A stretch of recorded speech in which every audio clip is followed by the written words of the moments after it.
وَلَقَدْ يَسَّرْنَا الْقُرْآنَ لِلذِّكْرِ فَهَلْ مِن مُّدَّكِرٍ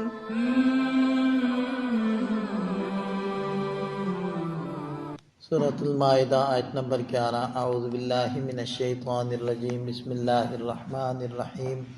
یا ایہا الذین آمنوا اذکروا نعمت اللہ علیکم اذ ہم قوم ان یبسطوا الیکم ایدیہم فکف ایدیہم عنکم واتقوا اللہ وعلی اللہ فلیتوکل المؤمنون۔ اے ایمان والو، اذکروا نعمت اللہ علیکم، اپنے اوپر اللہ کی نعمت کو یاد کرو۔ اذ ہم قوم، جب ایک قوم نے ارادہ کر لیا تھا، ان یبسطوا الیکم ایدیہم، وہ دست درازی کریں تم پر، فکف ایدیہم عنکم، پھر اللہ نے ان کے ہاتھ تم سے روک دیے۔ اذکروا نعمت اللہ، یہ الفاظ اس سے پہلے بھی گزرے ہیں۔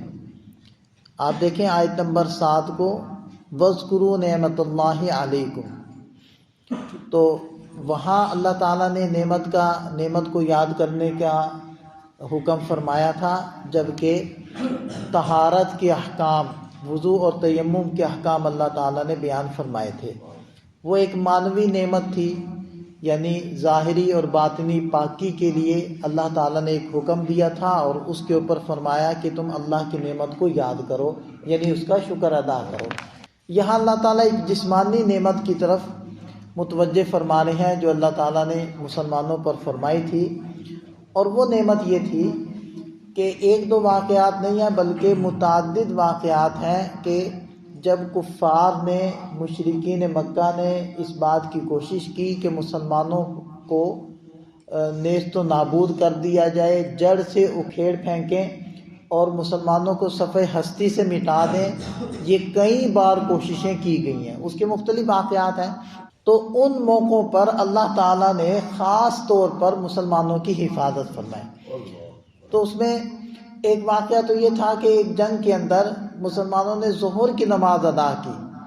جب نماز ادا کر لی تو بعد میں کفار کو احساس ہوا کہ یہ تو بڑا ایک گولڈن چانس تھا، سنہری موقع تھا کہ سارے مسلمان وہ صف بستہ تھے، نماز میں مشغول تھے، تو ہم اگر اس وقت میں حملہ کر دیتے تو ہم سب کو قتل کر سکتے تھے اور یہ جنگ جیت سکتے تھے اور مسلمان صفحہ ہستی سے مٹ جاتے۔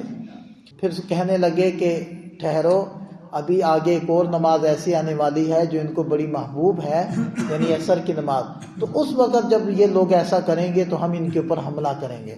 تو اس وقت اللہ تعالیٰ نے صلاۃ الخوف کے احکام 5ویں پارے میں گزرے ہیں کہ وہ احکام نازل فرما دیے کہ 2 گروہوں کے اندر صحابہ کرام بٹ جائیں، ایک گروہ تو آپ علیہ السلام کے پیچھے نماز ادا کرے اور دوسرا گروہ وہ دشمن کے سامنے صف آرا رہے اور وہ اس طریقے سے حملہ نہ کر سکے، اور اللہ تعالیٰ نے ایمان والوں کی حفاظت فرمائی۔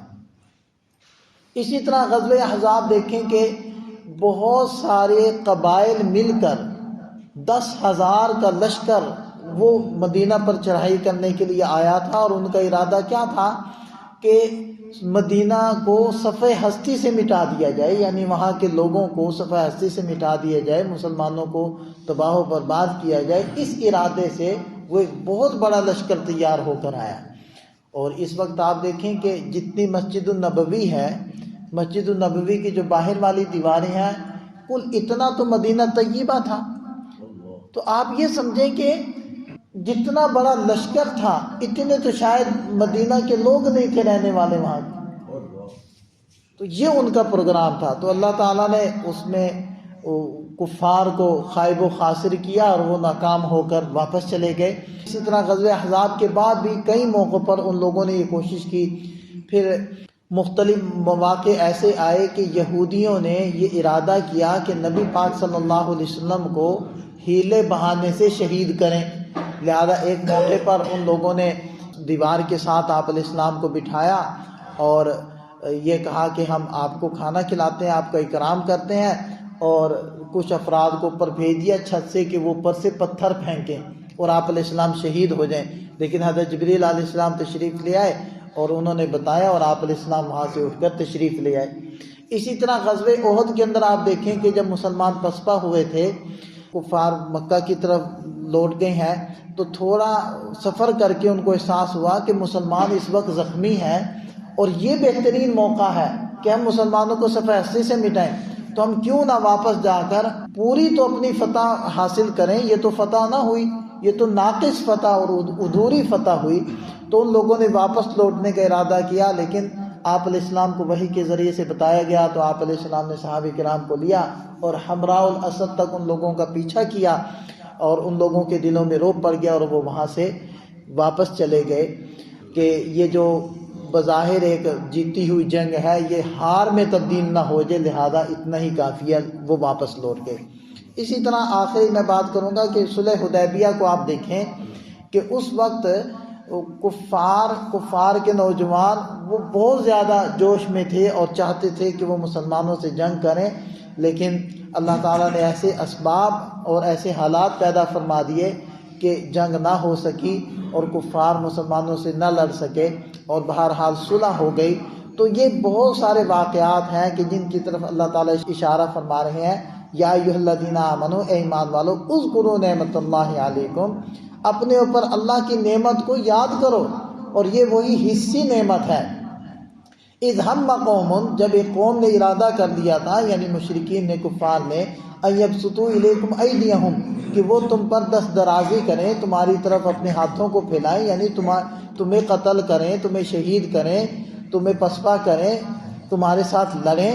فکف ایدیہم عنکم، پھر اللہ نے ان کے ہاتھ تم سے روک لیے۔ واتقوا اللہ، اور اللہ سے ڈرو۔ وعلی اللہ فلیتوکل المؤمنون، اور ایمان والوں کو اللہ پر ہی بھروسہ اور توکل کرنا چاہیے۔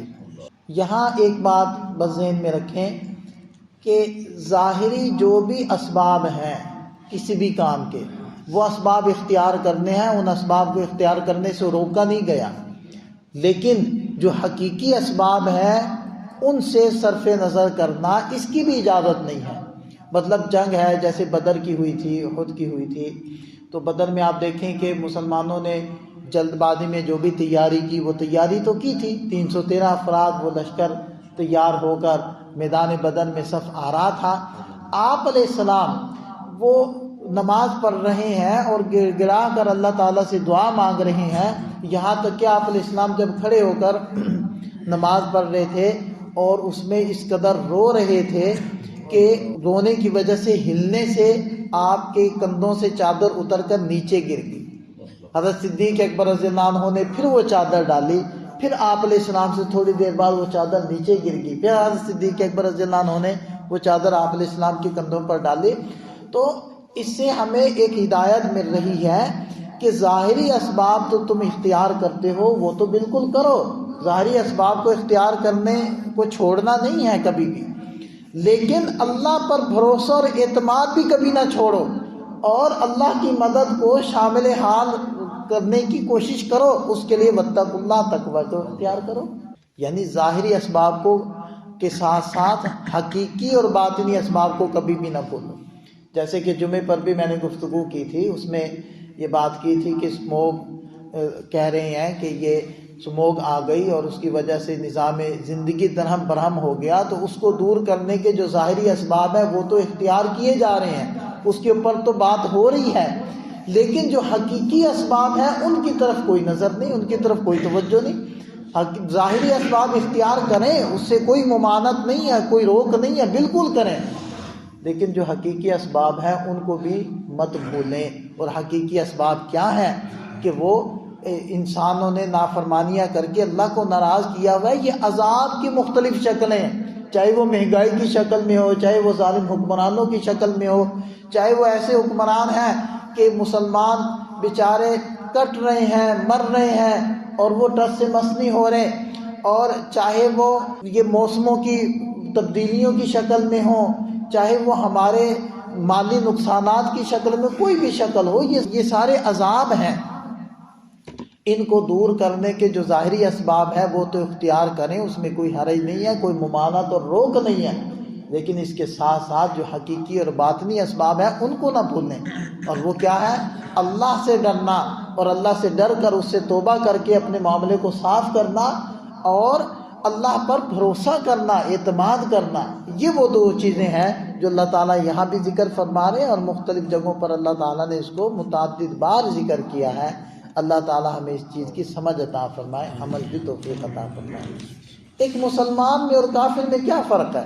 اب ایک مسلمان بیمار ہوا تو کہاں جاتا ہے؟ ڈاکٹر کے پاس۔ تو کافر جب بیمار ہوتا ہے وہ کہاں جاتا ہے؟ ڈاکٹر کے پاس۔ تو فرق کیا ہے؟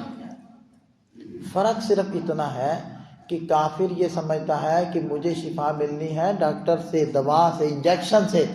مسلمان یہ سمجھتا ہے کہ مجھے شفا تو ملنی ہے اللہ تعالیٰ سے، صحت تو اس کی طرف سے آنی ہے، ہاں یہ سبب ہے اور اس سبب کو اختیار کرنے کا مجھے حکم اللہ تعالیٰ نے دیا ہے، نبی پاک صلی اللہ علیہ وسلم نے ہی دیا ہے اور آپ علیہ السلام نے اپنے عمل سے کر کے دکھایا ہے۔ تو میں تو وہ ایک سنت پوری کر رہا ہوں، شفا اور صحت اللہ نے دینی۔ یہی وجہ تھی کہ پہلے جو حکیم ہوتے تھے انہوں نے اپنی پرچی کے اوپر نا ہوا شافی لکھا ہوا ہوتا تھا، یہ چھپوایا ہوتا تھا، ہوا شافی۔ اس کا کیا مطلب ہے؟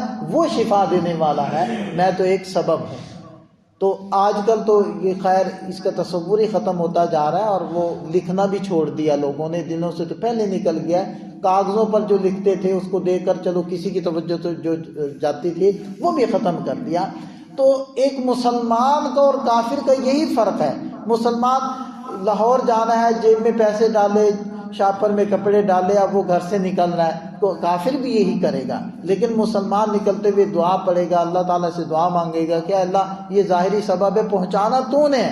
تو اسی کا نام توکل ہے۔ قرآن اسی کی طرف متوجہ کرتا ہے کہ ظاہری اسباب کے ساتھ ساتھ باطنی اور حقیقی اسباب کو مت بھولو۔ اللہم صلی علی وسلم۔